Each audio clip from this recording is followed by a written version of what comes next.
Positive atheism Hindi channel प्रेक्षकों को स्वागत। आज के एपिसोड में सरस्वती जी की कोलंबो की यात्रा के बारे में बताऊंगी। मुझे विजयनगरम में छोड़ने के लिए गौरा जी भी आए। हमारे आने के 4 दिन में ही गौरा जी को आनंदा कॉलेज में नौकरी देते हुए टेलीग्राम मिला। गौरा जी को फौरन जाना पड़ा। माँ और बड़े भैया ने गौरा जी से कहा कि वे मुझे छोड़ जाइए, 2 महीने बाद वापस लाकर छोड़ने को कहा। इसलिए गौरा जी अकेले पहले चले गए। उनके कोलंबो जाकर नौकरी पर लगकर घर लेने के बाद 1927 सितंबर में माँ तीसरे भैया सूर्यनारायण मूर्ति मुझे लेकर कोलंबो रवाना हुए। उन दिनों मद्रास से धनुषकोटी तक रेल में, धनुषकोटी से श्रीलंका के तलैमन्नार तक स्टीमर से यात्रा और फिर तलैमन्नार से कोलंबो तक रेल की यात्रा करनी पड़ती थी। उन दिनों रेल में 4 श्रेणी हुआ करते थे, पहली श्रेणी, दूसरी श्रेणी, इंटर श्रेणी और तीसरी श्रेणी। इंडिया से श्रीलंका जाने के लिए इधर धनुषकोटी में, उधर तलैमन्नार में हमारी यात्रा के पत्र, हमारे सभी सामान की जांच होती थी। तीसरी श्रेणी के यात्रियों की जांच के लिए अधिक समय लगता था। हम दूसरी श्रेणी में थे, इसलिए जांच का कार्य जल्दी हो गया। हम सबके लिए वही पहली लंबी यात्रा थी। मद्रास से कोलंबो के लिए 2 दिन का समय लगा था। हमारे लिए समुद्री यात्रा भी पहली ही थी। हमारी माँ घर के खाने के अलावा बाहर का कुछ खाती नहीं थी। छोटी यात्राओं में कुछ खाती ही नहीं थी।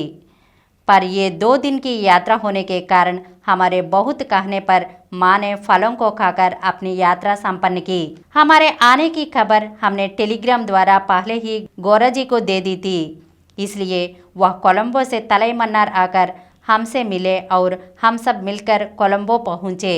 कोलंबो में फौरन हम लोगों को अच्छा सा घर नहीं मिला, इसलिए मर्दाना के टेम्पल स्ट्रीट में एक मुसलमानों के घर में एक छोटा सा पोर्शन हमने किराए पर लिया।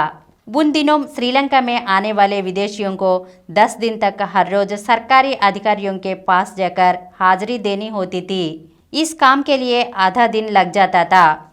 गौरा जी के आकर 2 महीने हो चुकी थी, इसलिए तब तक उन्होंने यह काम पूरा कर लिया था। मेरी माँ और भैया और मेरे आने के दूसरे दिन हम वहाँ पर गए। मेरी माँ और भैया सिर्फ 10 दिनों तक रहने के लिए ही आए थे। उनके जो 10 दिन वह हमारे पास थे तो दिन में एक समय ऑफिस जाकर आने में ही लग जाता था। नए प्रदेश में घर को सहेजना भी था और दूसरा आधा दिन इस काम में लग जाता था।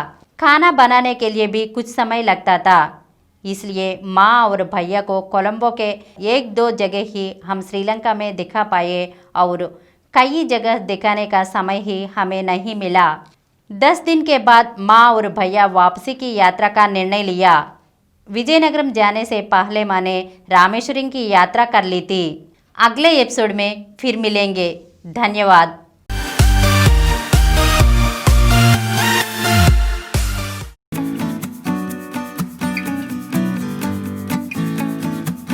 Please download Samaram multi-channel app and watch your favorite channels from your mobile. App available on Google Play Store and subscribe to the channels. For more videos, please subscribe to this channel Positive Atheism and activate the bell icon.